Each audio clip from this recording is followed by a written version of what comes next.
emakhosini. This is the power of healing with uThabi uGowekhethelo. Kunale issue or the topic engifuna ukukhuluma ngayo yomuntu wesifazane okhethelwe or noma okhethwe amathonga wakabondoda or wakabo boyfriend okhethela umuzi othize. Angikwazi kakhulu ukukhuluma ngomuntu wesifazane okhethelwe indoda, but ngizokhuluma ngomuntu okhethiwe yena ekhethelwa umuzi othize, because I have experienced that twice. And why twice? A lot of people will ask me why twice, ngoba because of lezi zinto ozozichaza, ngizoyichaza we understand. Bese kuba khona abantu that I've met in my life, abantu besifazane, either being friends, colleague, abakhethelwe umuzi othize. I've seen it happening in my family, even though because of abantu abadala kithi or our parents and great parents or grandparents never really, because they never really bayibalekela lento yesimoya, bebangaqondi kahle ukuthi yazi mina ngikhethelwe kulomuzi or so, because lento bebeyibalekela bangafuni ukuyifunda kabanzi, it became a pattern in the family, but nobody is aware ukuthi lento iyi-pattern in the family. That's why I say sometimes go back to family history. Ukubheka ama-patterns that are happening, uzowathola ama-answers that you seek. So I've seen it in my family, very close. Umuntu okhethelwe, guys. It's meant to be a joke for abantu abangakaze by experience. I've seen people comment kumanye ama-videos ukuthi ayikho leyo nto, ayikho nje mina umuntu ngiyamlahla. Guys, it's different mawukhethiwe, and I wanna address it as something, a conversation that I think as women we need to have. Mhlambe khona sizobasiza ngempela with addressing this. You know, mawukhethiwe, guys, and especially umntwana womoya osehambe ibanga elide or osedlule ey'ntweni eziningi zomoya, osekhulile kabanzana ngomoya, there's things that you know, there's things that are binding, there's things that akukho lula for wena to just be like a normal ordinary person ozothi no mina ngazenzela noma kanjani. It's not easy for us like that. Because mawukhethiwe, remember that, guys, for you to get into this relationship, and I spoke about this before, mangikhuluma about the chosen partner, there are no negotiations in the other realm that happened way before. Kunokuthengana okuthize, kunezinto ezixoxwayo, amathonga, way before when you come into this thing.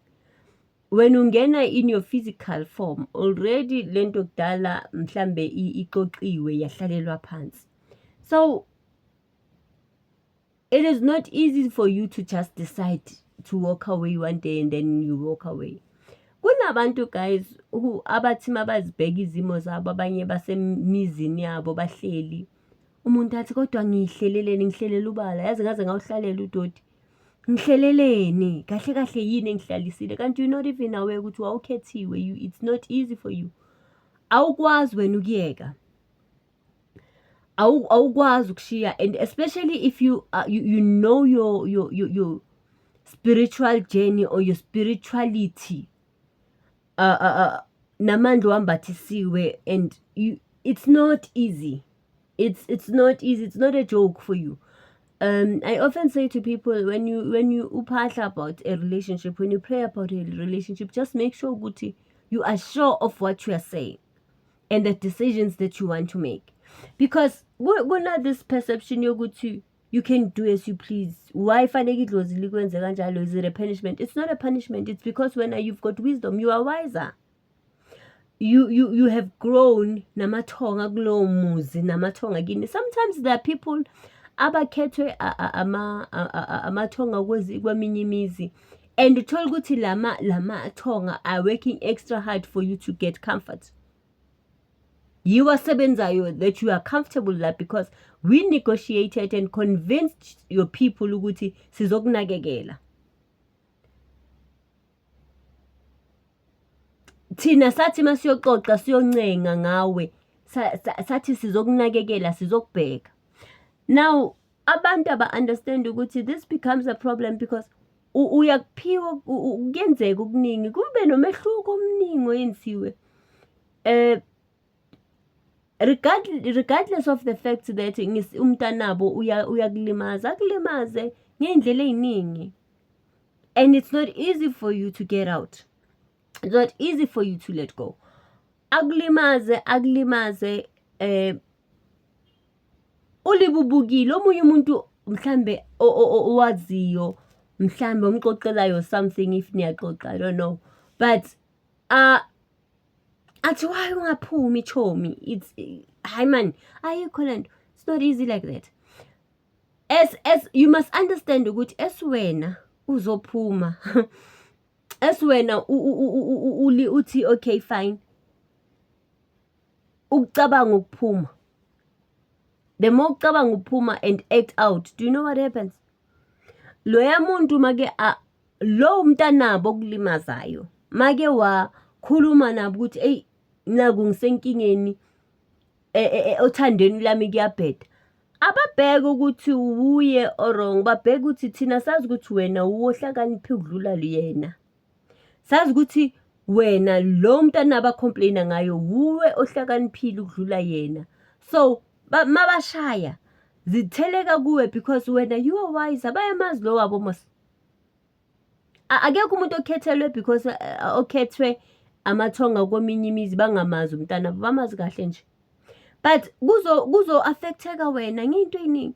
Afike yena akhulume ngawe ukuthi angimazi njena akasathokozile akasanjanja kwenzeka izinto kuwe. Akhulume yena ukuthi mhlambe noma tha akhuleka mhlambe nge-relationship, you feel when you feel it becomes heavier on you, not because bangamazi. They always believe ukuthi esazi ukuthi la uphusile like ulo uyakwazi ukuzwa izimo, uyakwazi simfundisile ukuhandle izimo yilo. So bathele kakhulu kuwe with regards to ubunzima.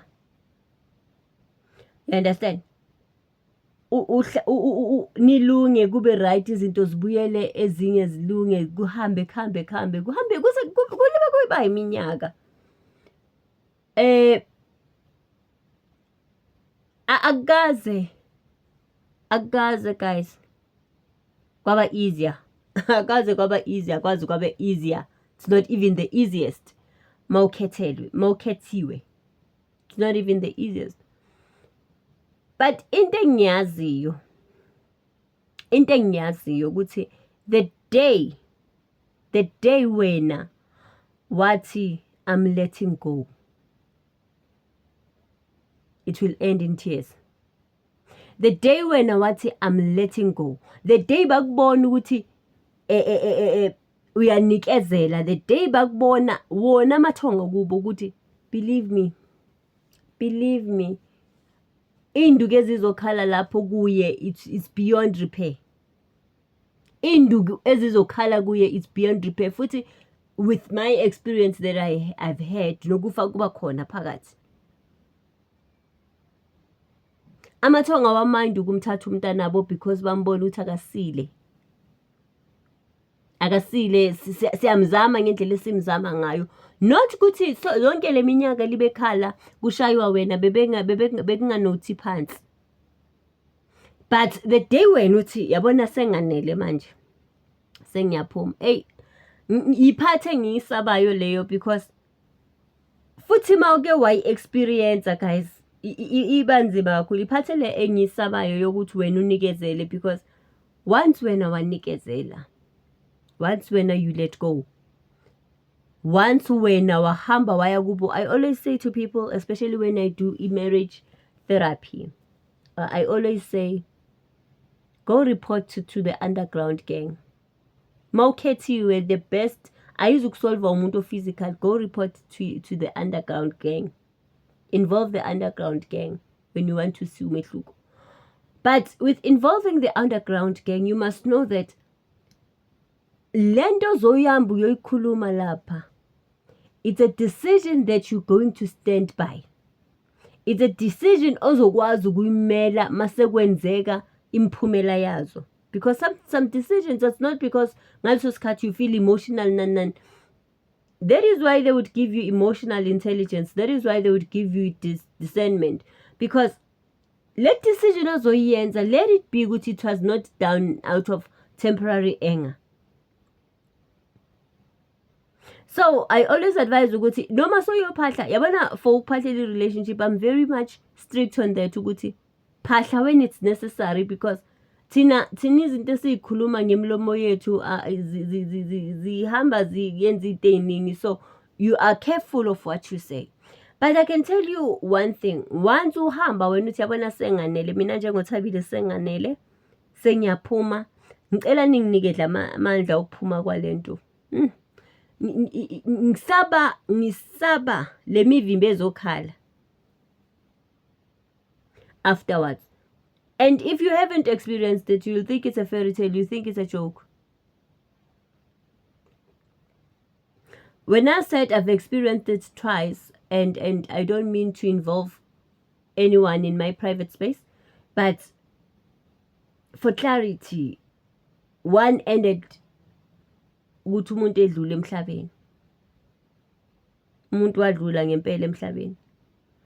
So you become very cautious of what you say, and ne anger yakho, you control a lot of emotions ngawe, because uyazi ukuthi masunga actor wena kuba ngenye indlela. So when people bakhuluma ukuthi mina and guys, akuzange kuthiwe ukhethiwe kulomuzi fanele kudelele, or ngoba ukhethiwe ke wena so ingqothovu, noma ukhethiwe ke wena sekufanele uzibone superior. Akuzange kusho lokho, ukhethwa amathonga. And kunobhuti othe abanye abantu baze babone ngathi ukukhethwa, uthe uthe abanye abantu mabekhethiwe uthola ukuthi ngesinye isikhathi abathandwa yilo ophilayo. You understand? They're not going to experience the romance that they are looking for, because kulo ophilayo, lo okhethelwe for yena, okhethelwe for yena. Amanye amathonga awakhethelanga i-romance, akukhethela i-responsibility, akukhethele ukulungisa umuzi, akukhethele ukulungisa into eziningi, awakhethelanga ukuthi. So you know, when he said that, and coming from a man's perspective, umkhulu exoxa, I was like, waze wayibeka khehle,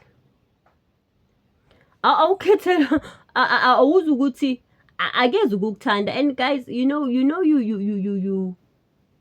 kind of know, because noma mhlambe bevela kuwe mhlamba bakubo, or they kind of give you clues, man, good time, man. Yeah, but you get a sense of it. Yes, the relationship might be smooth and kube right, guys, ibe peaceful, but kunalento ekutshelayo ukuthi angabi angisowakhe. And some people have a way of treating you ukuthi wena ukhethwa abakithi awusowami. You understand? So in a way, do not expect the rose petals and picnics, and you understand. And if you were mature enough and if you're wise enough, you would understand good. Oh, okay. I'm not saying it's acceptable. Iyalimaza kakhulu emotionally, but mawusokhule wafika kule level esikuyo, you come to realize ukuthi it's fine. Not that it's and believe me, they have a way of making it easier for you. They have a way of making it special for you. They have a way of rewarding you for that. For the fact you understood the memo. You understood the memo. Was kahle assignment. They bona the romance part bayayibhalansa ngendlela yabo. Bayayibhalansa ngendlela yabo. So guys, abaningi abantu abakhethiwe abahleli abayibona bayilima, bayibone ngathi ngoba abazange bayenze njengabanye abantu besifazane abathe makunzima baphuma ukuthi mina why ngiyisilima, why mina ngingakhona ukuyekela. It's not ukuthi ngoba uthanda umshado sithandwa sami. Wakhethwa, and you know your place, you know your assignment. Stick to your assignment, you will be rewarded. Somehow you will be rewarded because you stuck wena kule part kwakufanele kuyidlale. Ukuthi lo akazange ayikwazi ukuyidlala, wena wayidlale yakhe part. And that does not go unnoticed. Yabo.